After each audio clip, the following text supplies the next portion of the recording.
Hanggang ngayon ay nananatiling mainit na talakayan ng mga netizens ang issue sa pagitan ng reggae singer at popular social media personality mula Mindanao na si Elias Lintukan Jr.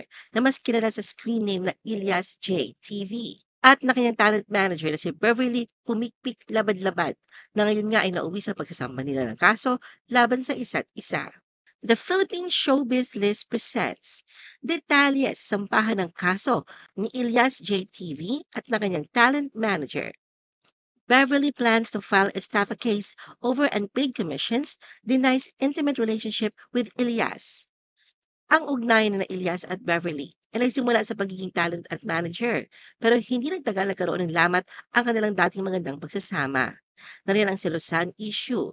Ito ay nang kumalat online ang ilang larawan nagpapakita ng pagiging malapit ni na Ilyas at Beverly dahilan upang pagdudahan ng netizens kung may namamagitan sa kanila bukod sa pagiging professional.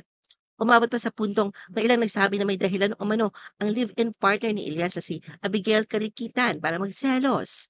Pero ang mga akusasyong magkakaroon nila ng relasyon ay nauna na pinabulaanan ng magkabilang kampo. Ngunit sa paglipas ng mga araw, ang usaping ito ay lalo pang lumalim. Lalo nga lumaki ang hinuwaan sa pagitan na Beverly at Ilyas na umabot na sa legal battle. Noong August 5, 2025, inilabas si Beverly sa pamamagitan ng kanyang mga abogado mula sa Topacio Law Office ang public notice and warning sa Facebook. Dito iginiit niya na siya pa rin ang nag-iisang lehitimo at eksklusibong talent at business manager ni Ilyas. Nagbabala rin ng nasabing pahayag na anumang individual o organisasyon na makikipagtransaksyon sa banda nang wala ang kanyang pahintulot ay maaaring managot sa ilalim ng batas, kapwa sa civil at criminal court, na sa tortious interference with contract o pakikialam sa umiiral na kontrata. At noong August 6, 2025, muling humarap si Beverly kasama ang kanyang legal team sa isang press conference sa Century Park Hotel, Manila. Dito niya sinagot ang lahat ng mga issue at iginiit ang kanyang legal na karapatan sa pamamahala sa banda. Dito inilahad na nagsimula ang kanilang partnership bilang manager at talent noong April 2, 2025.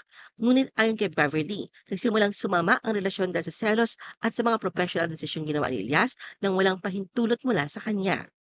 Muli niyang binalaan, hindi lang si Elias kundi pati na rin ang mga taong patuloy na nakikipag-ugnayan sa banda nang wala ang kanyang pahintulot. Inakusahan ni Beverly si Elias ang pagtanggap ng mga gigs at shows nang hindi siya pinapaalam. Bagay na malinaw umanong paglabag sa kanilang kasunduan. Bukod dito, iginiit niyang may mga komisyong hindi pa rin binabayaran. Dahilan kung bakit siya maghahain ng mga kasong estafa at paglabag sa kontrata laban kay Elias sa korte sa Maynila sa susunod na linggo. Dahil sa sigalot, sinabi ni Beverly na may mga media commitments na hindi natupad.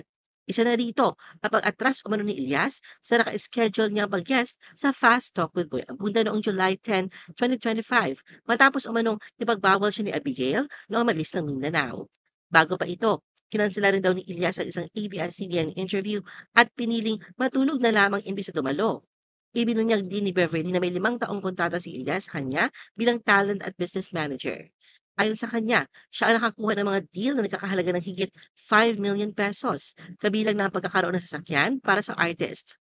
Habang nakatakda ang US tour ni Elias sa sunod na buwan, nagpahayag ng pangamba si Beverly na ang patuloy na alitan ay maaaring makasira sa kanilang international commitments.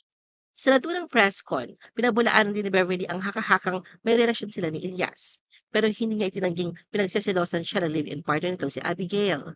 Ayon kay Beverly, naisampa na niya mga unang reklamo laban sa ilan sa mga vloggers at social media personalities na sangkot umano sa online defamation at cyberbullying laban sa kanya.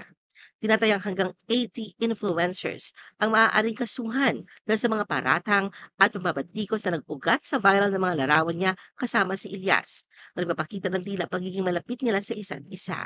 Kiit ni Beverly, parang nakababatang kapatid lang ang turing niya kay Elias. Dagdag pa niya, siya ay may asawa at walang interes sirain ang pamilya ng iba.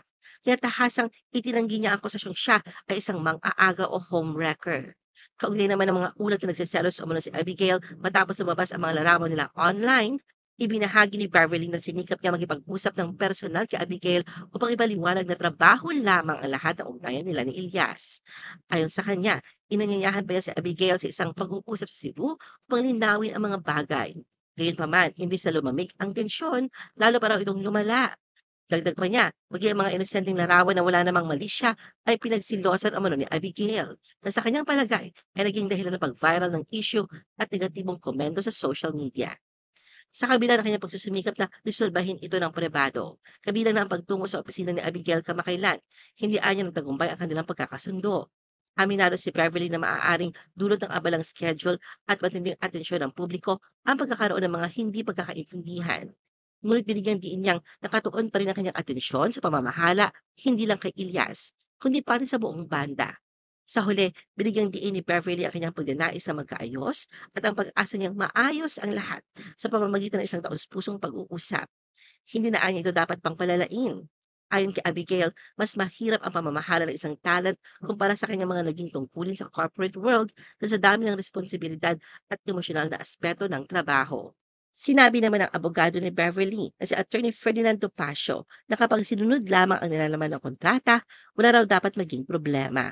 Ngunit kapag hindi ito nasunod, doon daw magsisimula ang maraming komplikasyon. Idinagdag pa niya na tiyak na maraming problema ang haharapin ni Ilyas kung hindi susundin ang kontrata. Ilyas files petition to cancel contract with talent manager. Lalong lumaki ang hidwaan sa pagitan ni Beverly at Ilyas nang magsadya si Ilyas at ang mga miyembro ng kanyang banda kasama ang kanilang abogado sa Regional Trial Court ng Kidapawan City noong hapon ng August 7, 2025. Ito ay para mapawalang bisa o kansilahin ang mga artist management agreement nila kay Beverly. Nang araw din yon ay humarap si Ilyas sa mga mamamahayag sa press conference na ipinatawag nila ng kanyang legal counsel si Attorney Israelito Torion. Nang tanungin sa pababalitang intimate relationship umano nila ng kanyang manager, no comment ang kanyang naging sagot. Dito direktang sinabi ni Ilyas na ayaw na niya si Beverly bilang manager ng kanilang banda dahil naapektuhan na ang kanyang performance ng di umano'y mga paninira nito sa pamilya niya.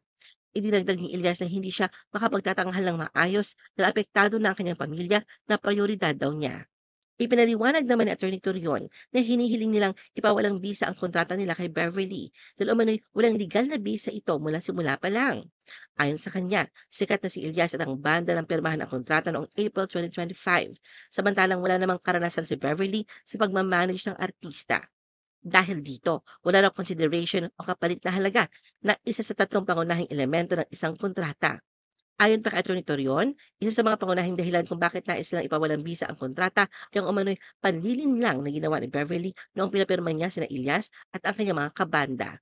Paliwanag ng abogado, pinaniwala umano ni Beverly si Ilyas na siya ay isang mayamang tao, maraming koneksyon at ang layunin lamang ay makatulong sa karera ng banda. Wala namang intensyong kumita mula rito. Ngunit naliwas daw ito sa nangyari matapos pirmahan ang kontrata. Ginamit ni Atty. Torion ang legal term na dolo cosante, nangangahulugang may pandaraya sa mismong dahilan kung bakit pinirmahan ang kontrata. Inakusahan din nila si Beverly ng pagkakaroon ng isang panig na kontrol sa kita ng banda, bookings, branding at mga digital asset nang walang malinaw na transparency. Ayon kay Atty. Torion, ipinakita raw kay Ilyas ang kontrata na blanco pa ang bahagi kung magkano ang komisyon ni Beverly.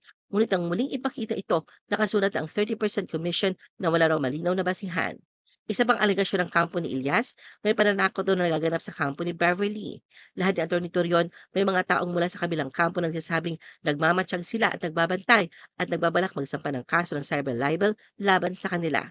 Sa kabila nito, anyay handa silang harapin ito. Idinagdag pa niya na hindi sila nagplano agad magsampa ng kaso dahil umaasa silang mariresolba ito sa maayos na paraan. Pero na magkaroon ng press con si Beverly noong August 6 kung saan umano'y matalim ang mga pahayag at tila may banta. Napilitan na silang kumilos. Ngunit bago pa man ito, nauna na ang kampo ni Ilyas na magsampa ng petisyon upang mapawalang bisa ang kontrata. Ano ang masasabi mo sa video na ito? Mag-like o mag-react at huwag mahiyang mag-comment. For our YouTube viewers, huwag kalimutan mag-subscribe at i-hit ang notification button. At para sa aming Facebook viewers, mag-like at follow sa aming Facebook page para updated ka sa mga showbiz chika. Thanks for watching!